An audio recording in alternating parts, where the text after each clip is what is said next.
Para mí es de nuevo un privilegio poder estar aquí exponiendo la palabra de Dios y de nuevo gracias por dejarme entrar en sus viviendas para estar con ustedes en ese momento.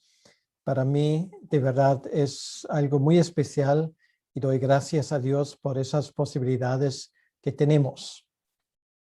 En nuestra exposición del Evangelio de Marcos hemos llegado al capítulo 10 y estamos acompañando a Jesucristo en su camino de Galilea hacia el sur, hacia Jerusalén. Allí, como sabemos, él iba a pasar la última semana de su vida y nos estamos acercando ya bastante a este momento. Y la historia que vamos a leer hoy también tiene o se lleva a cabo en este camino. Es el pasaje que encontramos en Marcos capítulo 10, en los versículos 32 al 45. Pero antes de leer el texto, me gustaría que se imaginasen por un momento lo siguiente. Imagínense un banquete a más alto nivel. Un banquete donde, en ese caso, el rey de España pues recibe a un personaje importante de la política internacional y celebra un banquete en el Palacio de Oriente. Entonces, normalmente, bueno, yo no soy un experto en protocolo, pero obviamente, aparte del rey y la reina, pues están ahí los invitados extranjeros y aquellos que están al mismo nivel protocolario que él, pues están a su lado, obviamente. Bueno, desconozco los detalles, pero obviamente no les vas a poner en el último rincón de la mesa. Están lo más cercano posible al rey. Esto habla en favor de su rango. Entonces, esto es exactamente lo que tenemos aquí en este pasaje que vamos a ver ahora, solamente que no se trata de una recepción, digamos, al más alto nivel aquí en la tierra, sino estamos hablando de cómo van a sentarse la gente en la mesa cuando el reino de Dios empiece a funcionar en todo su esplendor. Bueno, eso tal vez suena un poco muy raro, pero esto era algo que realmente pasó por la cabeza de los discípulos. ¿Cómo sería la forma de sentarse en esta mesa? Y sobre todo, la pregunta más importante, ¿quién se iba a sentar a la derecha y a la izquierda de Jesucristo? Porque esto obviamente eran los rangos y eran los sitios de autoridad. Vamos a leer poco a poco este pasaje porque es un pasaje bastante largo y me gustaría trocearlo para que podamos entender mejor cada uno de estos versículos. Empiezo a leer en Marcos capítulo 10 y primero voy a leer los versículos 32 al 34. Dice así la palabra de Dios: iban por el camino subiendo a Jerusalén, y Jesús iba delante de ellos, y ellos se asombraron y le seguían con miedo. Entonces, volviendo a tomar a los 12 aparte, les comenzó a decir las cosas que le habían de acontecer. He aquí, subimos a Jerusalén, y el Hijo del Hombre será entregado a los príncipes sacerdotes y a los escribas, y le condenarán a muerte, y le entregarán a los gentiles, y le escarnecerán y le azotarán, y escupirán en él, y le matarán.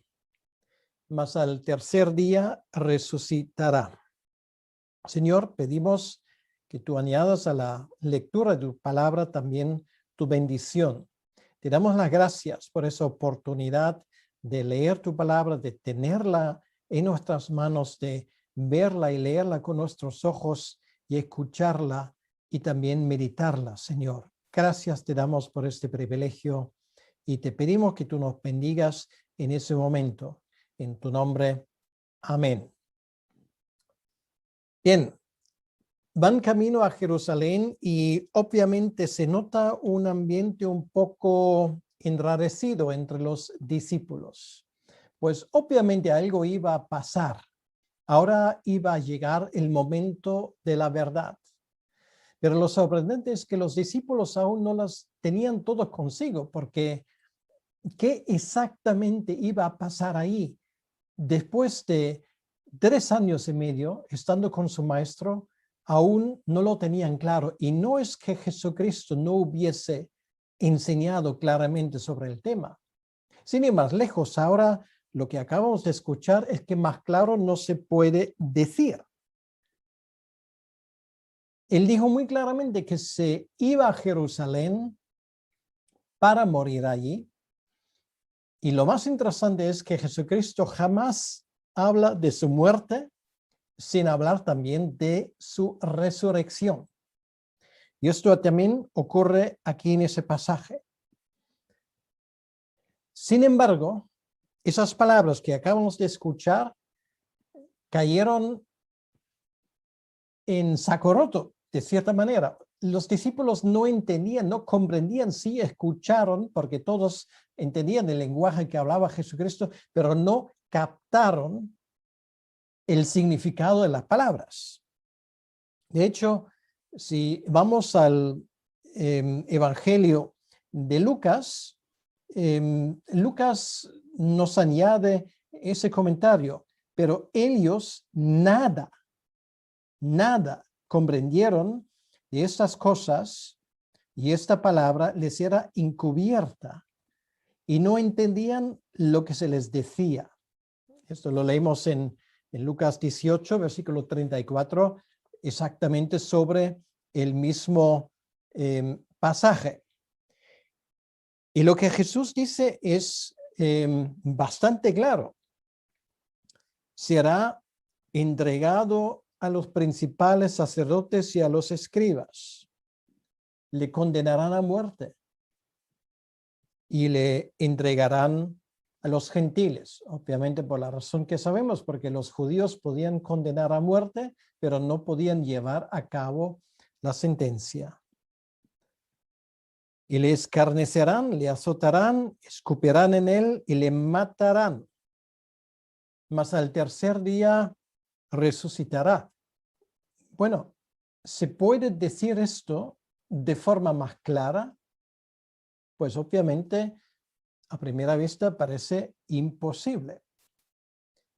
Los discípulos son maestros en algo que también no nos es desconocido.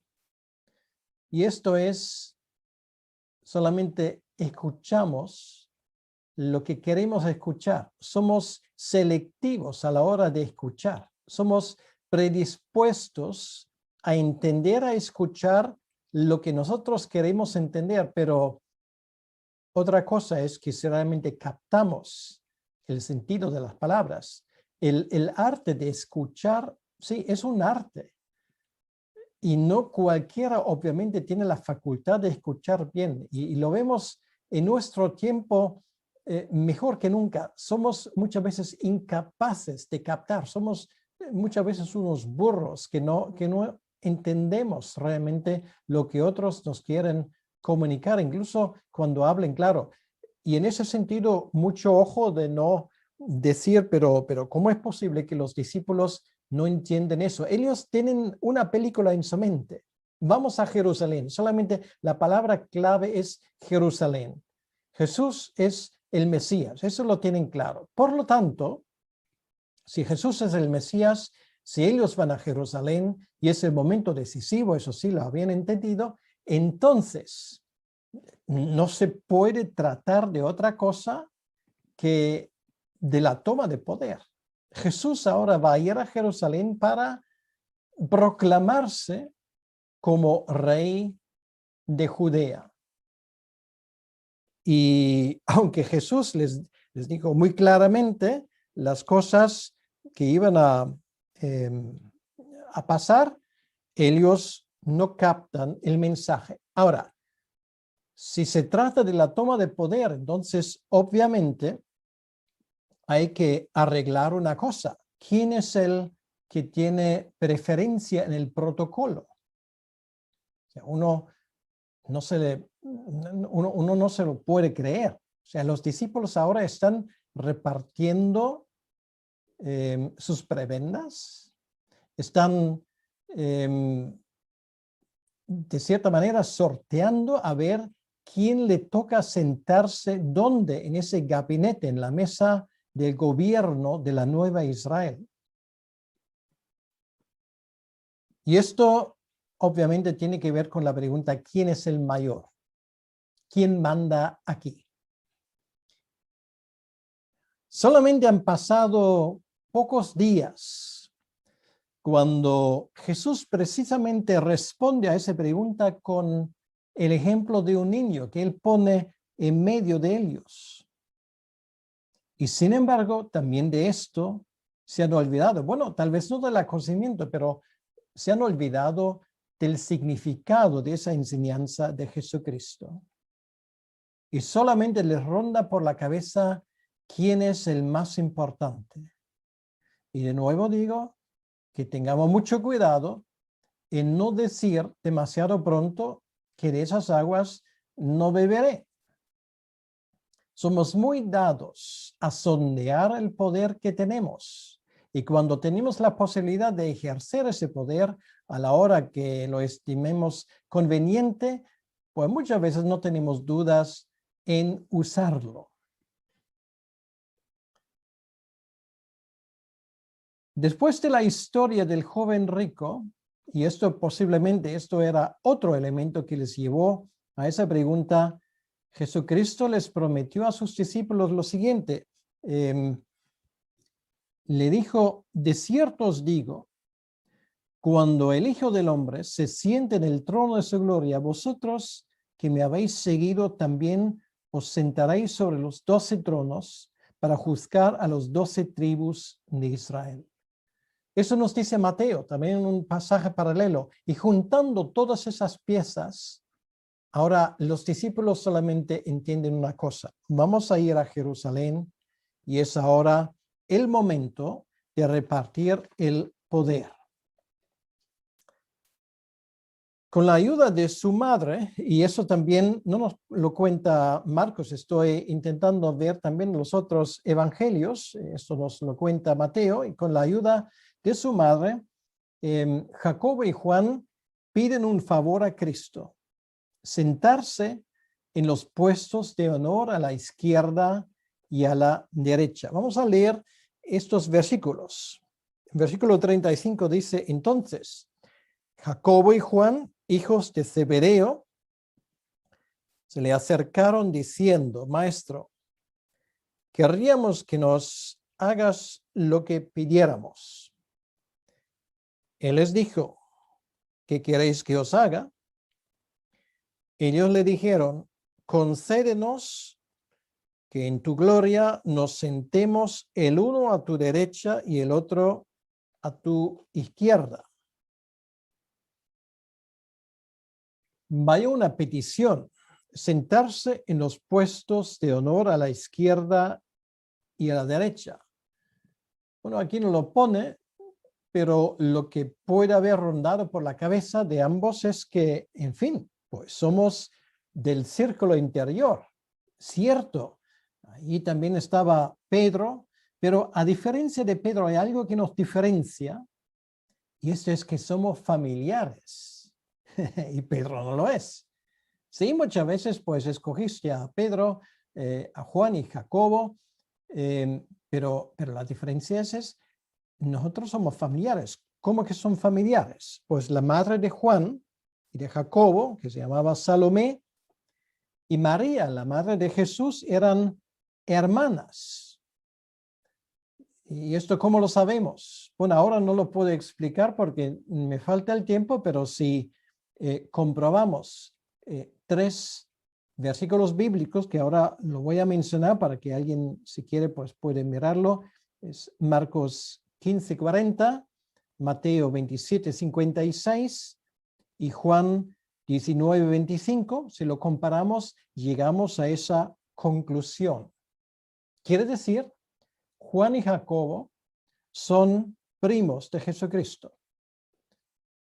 Y bueno, obviamente, ser de la familia, pues ellos lo tienen muy claro. Pues estos puestos de honor no se dividen entre tres, se dividen entre dos, izquierda, derecha. Bueno, esa actitud hoy se llama tráfico de influencias en la política. Y a veces, pues en la iglesia tampoco es un fenómeno desconocido. Bueno, todo esto lo leemos atónitos, nos quedamos con la boca abierta. ¿Es posible estar tan ciego? Ellos le acompañan a Jesucristo en sus últimos días de su ministerio antes de la cruz y no tienen otra preocupación que esta. Solamente hoy en Jerusalén, y para ellos esto es la toma de poder en la capital, y se olvidan de todas las demás cosas, por cierto, también de los demás discípulos. Le hacen esa petición completamente egoísta. Hay que leerlo otra vez. Dice en el versículo 35, Maestro, querríamos que nos hagas lo que pidiéramos. Son palabras realmente asombrosas. O sea, aquí ambos están en su mejor momento. Es una petición completamente egoísta, ¿sí? A veces estamos tan preocupados con nuestras ideas y oraciones egoístas que perdemos enteramente de vista el reino de Dios y lo que son las prioridades para Jesucristo.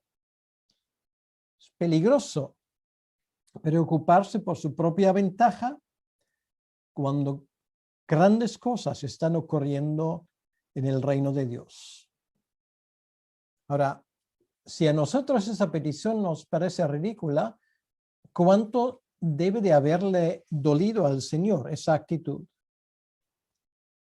¿Y cuánto le duele si esto es la actitud tuya y la mía? A veces me preocupa esto en nuestras reuniones de oración y también en las oraciones que hacemos en privado. Y aquí tenemos un ejemplo de una oración no cumplida. La Escritura no solamente habla de respuestas positivas a oraciones, aquí tenemos una petición, si queremos una oración, porque se dirigen a Jesucristo, que Él no escucha. Piden algo para alcanzar sus metas sin darse cuenta de las consecuencias. En otras palabras, quieren instrumentalizar, quieren usarle al Señor, usarle como medio para alcanzar sus propios fines. Y esto hoy en día está muy en auge.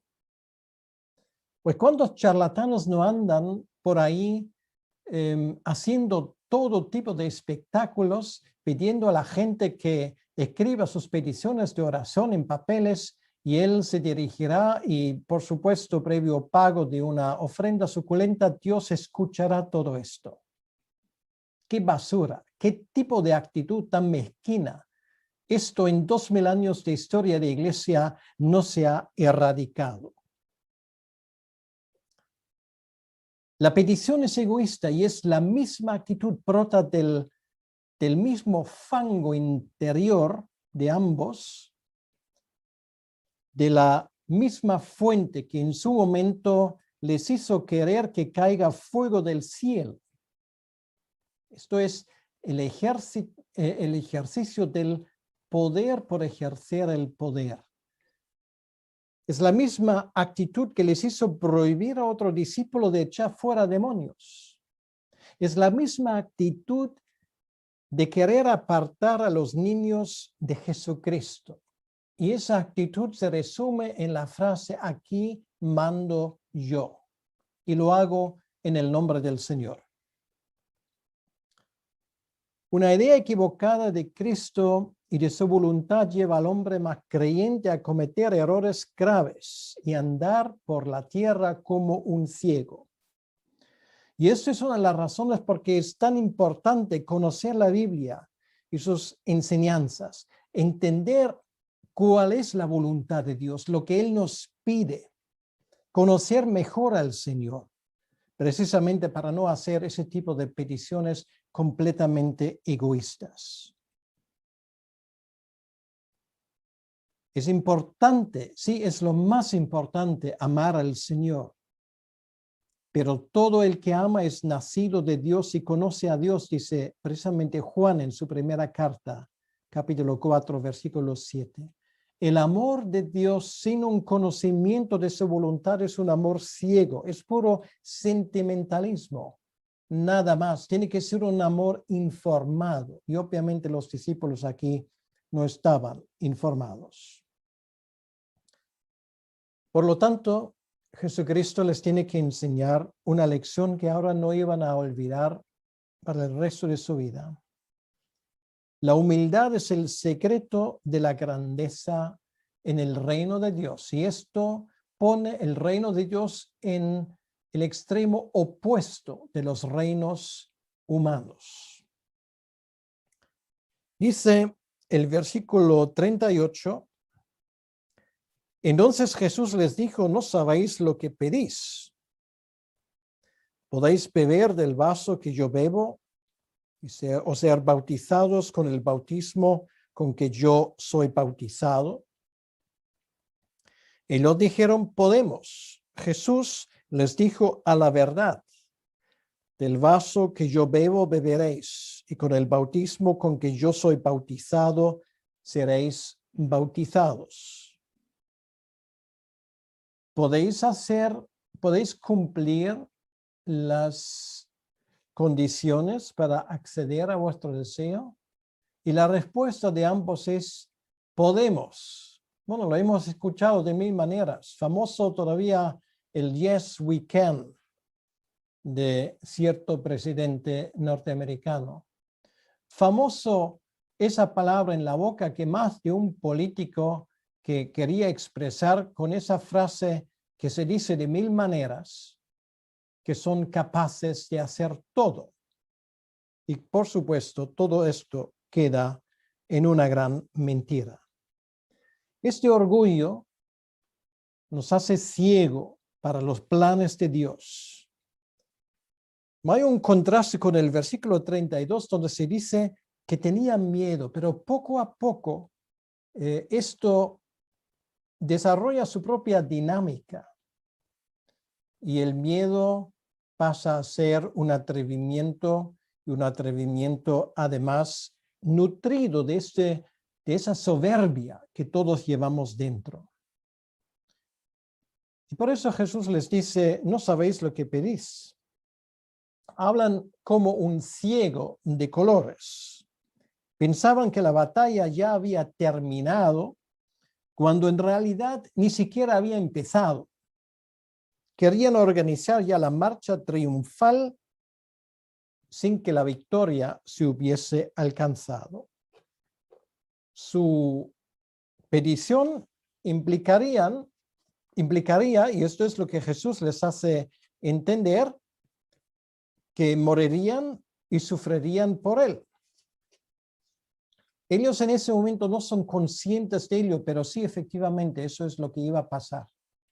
Jacobo es el primero de los 12 que iba a morir decapitado por el rey Herodes de Galilea. Eso lo tenemos en el libro de los Hechos, capítulo 12. Y Juan precisamente sería el último. Eso no. Él es el único de los 12 que no perdería digamos, su vida de una forma forzosa, pero moriría finalmente después de haber sufrido duramente, según nos cuenta fuentes extrabíblicos, en las canteras de la isla de Patmos, donde él recibe el último libro de la Biblia, el libro de Apocalipsis.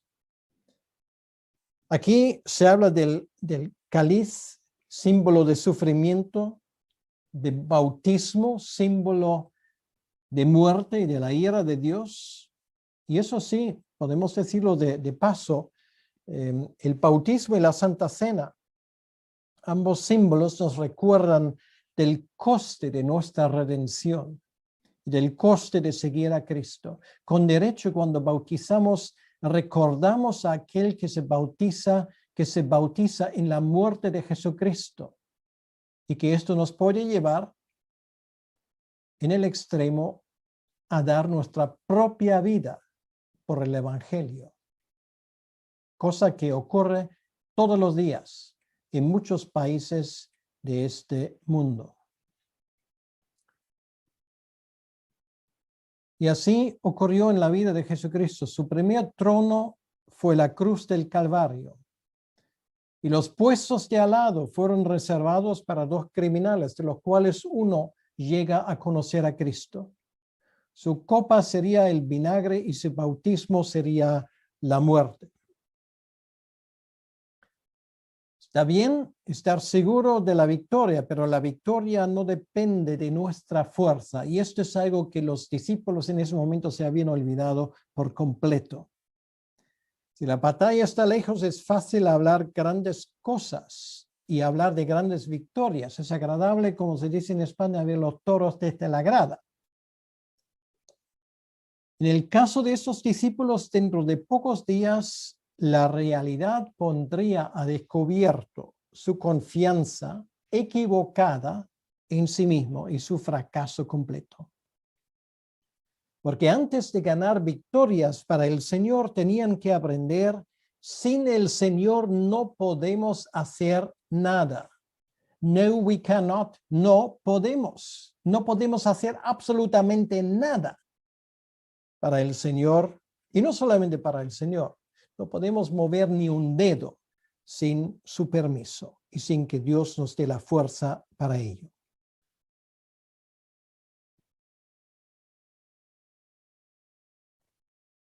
Antes de poder ganar grandes victorias, tenían que aprender esa lección. Sin el Señor no podemos hacer nada.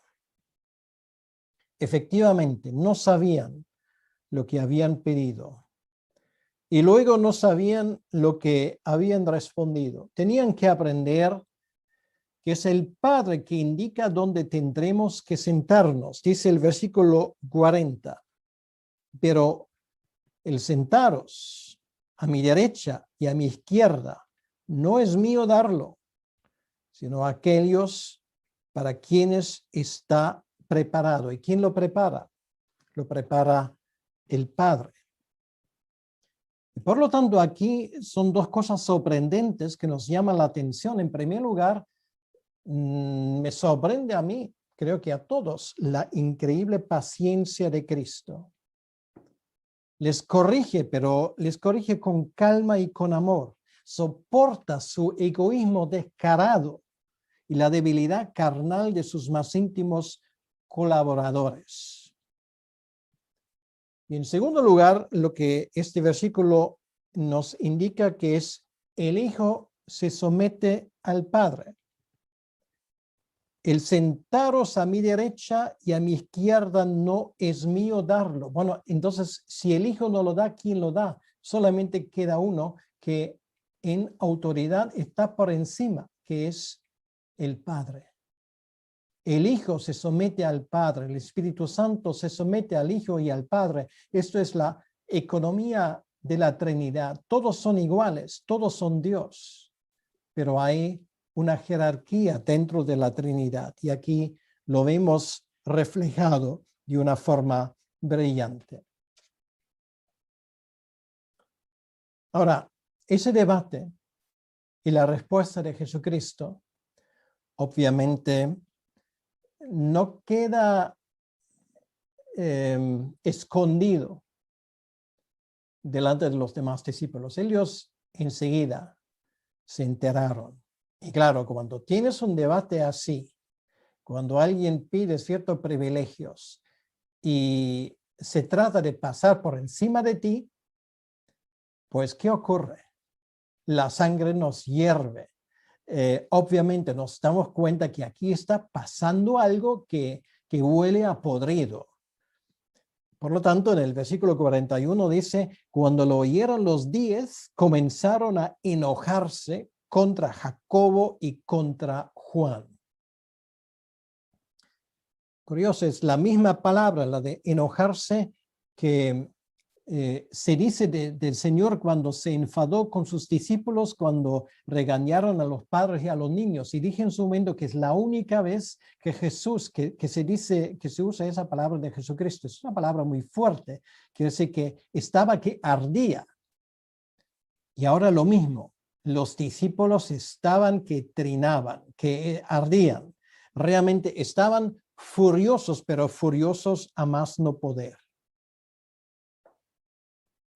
Posiblemente, no tanto por razones de justicia, sino porque tal vez ellos pensaban que este sitio realmente me correspondía a mí. Y estoy seguro que cada uno de los demás 10 pues tenía sus razones.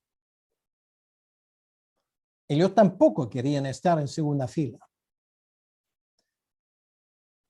Paramos aquí un momento y constatamos de una verdad importante. El carácter verdadero de una persona sale y se revela cuando las cosas provocan nuestras reacciones más fuertes.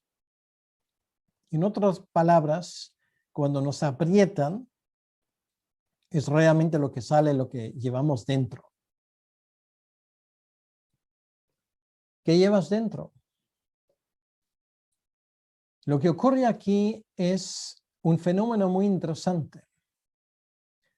Si coges una flor, ahora estamos en primavera, y la dejas caer, vamos a poner como ejemplo una rosa, y la dejas caer y la pisas fuerte con tu pie, y la pisas encima como si apagabas un cigarrillo en el suelo, el olor que desprende es intenso. ¿Por qué? Porque una rosa no puede hacer otra cosa. Es el aroma que lleva dentro. Ahora, tú pisas otras cosas, por ejemplo, en muchas ciudades, yo lo recuerdo perfectamente de Madrid, están las aceras llenas de ciertos excrementos de perros. Tú pisas algo así, ¿y qué ocurre? Pues el olor que desprende no es de rosas, precisamente. ¿Por qué? Bueno, porque esa masa que has pisado es lo que lleva dentro. Y perdón que lo diga de esa manera. Al pisarte a ti, ¿qué es lo que llevas dentro? ¿Algo que se asemeja a una rosa o a la otra cosa de la cual no quiero entrar en detalles? ¿Cómo reaccionas cuando te pisan? Cuando te tratan de forma injusta? Pues algo así tenemos. Nos damos cuenta que obviamente la cosa estaba que ardía en ese momento. Imagínate, pocos días antes de la crucifixión, ese grupo de los 12 estaba sufriendo una división interna. Vaya cosa. ¿Y qué dice Jesucristo? Él no dice, mira, será mejor que os ahogáis aquí en el río que tenemos al lado, que es el río Jordán, mejor que os volváis todos a casa porque ya no soporto más. No dice esto. Dice en el versículo 42, más Jesús, llamándolos, les dijo, ¿sabéis que los que son tenidos por gobernantes de las naciones se enseñorean de ellas y sus grandes ejercen sobre ellas potestad? Pero no será así entre vosotros, sino que el que quiera hacerse grande entre vosotros será vuestro servidor. Y el que de vosotros quiera ser el primero será siervo de todos. Porque el Hijo del Hombre no vino para ser servido, sino para servir y para dar su vida en rescate por muchos. La respuesta del Señor es una enseñanza que estoy seguro que los discípulos tan fácilmente no iban a olvidarse, una enseñanza sobre la verdadera grandeza. Y primero pone las reglas que hay en el mundo, la grandeza que se ejerce o se estima en el mundo, es la grandeza del más fuerte. Y el que tiene poder en este mundo lo ejerce de tal modo que todos se enteran quién corta aquí el bacalao. Abundan los ejemplos. Y no solamente en el mundo. Demasiado veces eso ocurre también en el mundo cristiano, en la iglesia. Tráfico de influencia, ansias de poder, rencores porque posiblemente alguien se me pasó por encima y no valoró lo suficientemente lo que yo estaba haciendo. Los ejemplos abundan y creo que no nos cuesta recordar alguno que otro de nuestra propia experiencia. Pero la grandeza en el reino de Dios funciona de otra manera, no ejerciendo un poder, no insistir en los derechos que uno supuestamente tiene. La palabra clave es la palabra siervo o servidor. De hecho, el griego tiene dos palabras que son muy interesantes. Una palabra para siervo es la palabra diáconos. Bueno, tenemos la palabra diácono. Realmente es diaconía, es el que quita el polvo.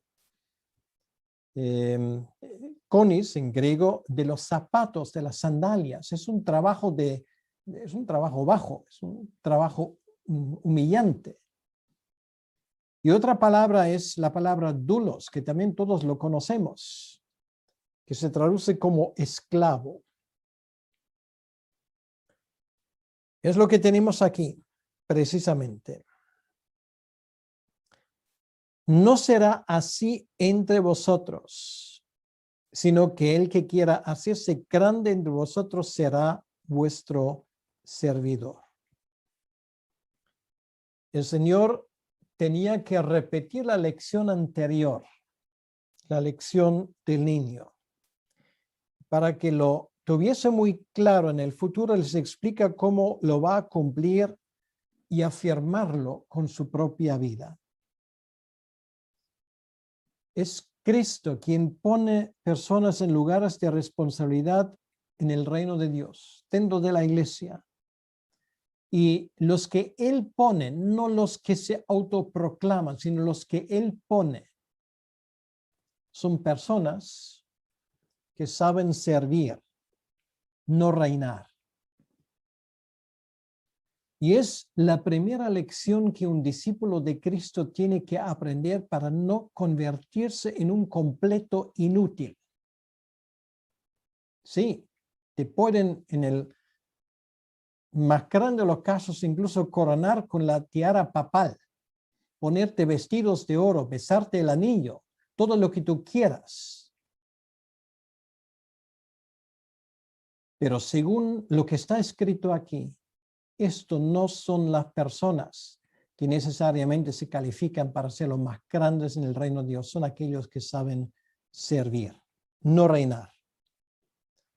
Y esto era lo que los discípulos tenían que aprender ahora. Ahora, el Señor da el mejor ejemplo. Es uno de los versículos más importantes y más profundos de la Biblia. Y es el corazón del Evangelio de San Marcos, ese versículo 45. Y estoy seguro que todos lo sabemos de memoria, pero bueno saberlo de memoria, pero aún mucho mejor es practicarlo.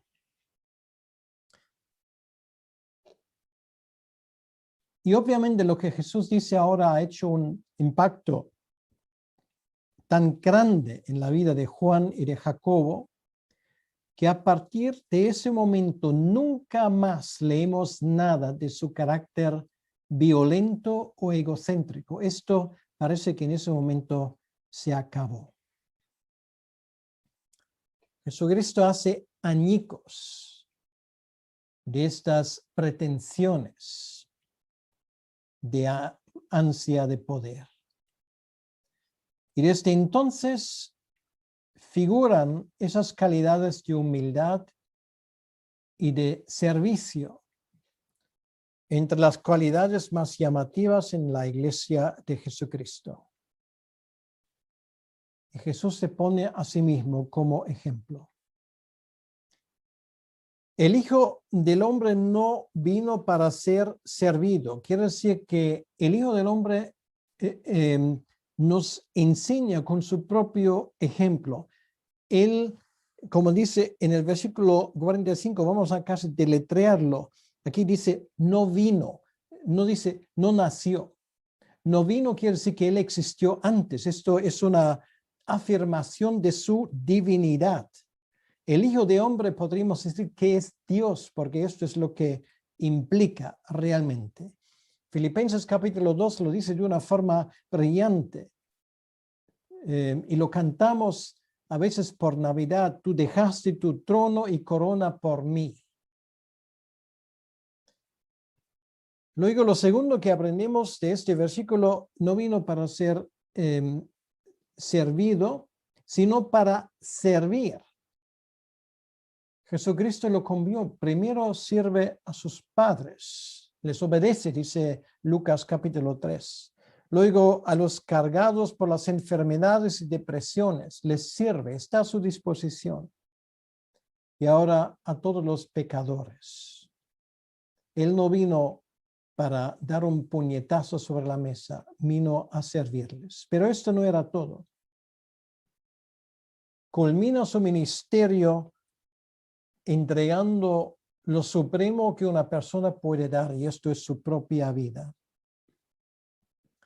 para servir y para dar su vida en rescate por muchos. Para dar su vida. Él lo da. Su vida no le fue quitado. La Biblia no dice esto. Nadie le mató. Él entrega su vida. Él entrega su espíritu. Hay un versículo muy curioso que subraya esto en el capítulo 19 del Evangelio de Juan. Jesús ya en la cruz, dice el versículo 30 del capítulo 19, cuando Jesús hubo tomado el vinagre, dijo, consumado es. Y habiendo inclinado la cabeza, entregó el espíritu. Ahora viene una palabra gramatical. Aquí tenemos un participio. Habiendo inclinado la cabeza, entregó el espíritu. Ahora, ¿qué ocurre primero? Bueno, según las reglas gramaticales, lo primero que ocurre es él inclina la cabeza y luego entrega el espíritu. Si a mí me matan y me muero, pues primero me muero y luego se me cae la cabeza. En el caso de Jesús es al revés. Inclina la cabeza y exhala, entrega el espíritu. Él muere porque quiere morir en ese momento. Nadie le quita la vida, él da la vida. Es una diferencia muy importante.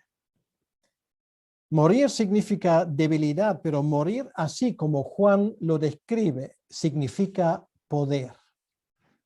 Lo segundo que aprendemos de este versículo, él muere en rescate. Eso habla de redención. Eso habla de la necesidad que necesitamos un Salvador. La justicia que fluye de la santidad de Dios demandó el pago de un precio. Y Cristo, como nuestro representante, paga ese precio. Él paga el precio que nos hubiese tocado a nosotros. Y luego dice que lo hace en rescate por muchos. Obviamente no por todos, porque hay mucha gente que no responden a la llamada del Evangelio.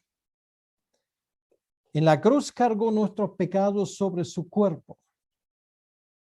El Señor se cubrió de nuestras iniquidades cuando murió en nuestro lugar. Y cuando sufrió por ti y por mí.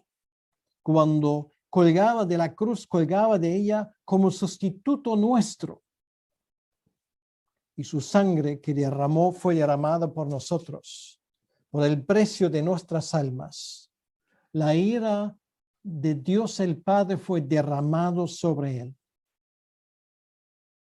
Ahora es cierto que somos pecadores, pero Cristo cargó sobre sí nuestros pecados. Es cierto, somos deudores pobres, pero Cristo ha pagado por nuestras deudas. Es cierto, merecemos vernos encerrados para siempre en la prisión del infierno, pero gracias a Dios, Cristo ha pagado por completo nuestro rescate. La puerta está abierta ahora. Y los prisioneros pueden salir libres. Y ahora te pregunto a ti en este momento, ¿has salido ya de la cárcel de la muerte? En este momento quiero presentar estos hechos delante de ti y preguntarte, ¿estás salvo? ¿Has salido de esa cárcel? ¿Eres de aquellos que pueden decir, sí, Cristo también murió por mí? Son muchos, no todos, porque hay los que rechazan. ¿Estás tú entre ellos? Su vida era el precio de nuestra redención. Querido, no sé lo que sientes en este momento, pero te voy a decir lo que siento yo. No entiendo la dureza de mi corazón. ¿Cómo es posible mirar a todo esto, ver a nuestro Señor colgado en la cruz, entregando su vida por mí, y al mismo tiempo querer insistir en mis derechos, querer mandar, querer mostrar a los demás lo que vale un peine? Esto es inconcebible. ¿Cómo es posible ver todo esto a Cristo en la cruz sin ser quebrantado?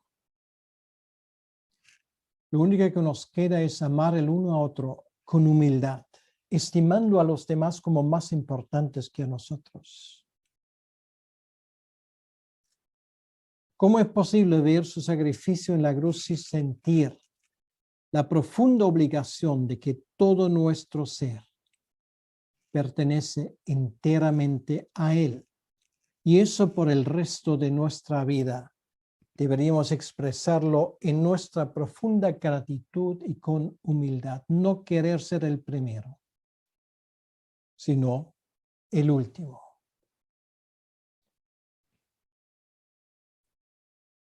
Porque el Hijo del Hombre no vino para ser servido, sino para servir y para dar su vida en rescate por muchos. Es el mensaje de hoy para ti y para mí. Vamos a orar. Señor, gracias te damos por el día de hoy. Gracias por esas palabras tan profundas, preciosas de nuestro Señor, donde Él nos enseña lo que es la verdadera humildad. Te pedimos, Señor, que tú nos ayudes a no ser arrogantes, a no insistir en nuestros derechos, no dejar sufrir a los demás bajo el ejercicio de nuestra supuesta autoridad. Ayúdanos a ser humildes, a servir, a decir la verdad sin ser soberbios. Y te lo pedimos, Señor, en tu nombre. Amén. Que Dios te bendiga.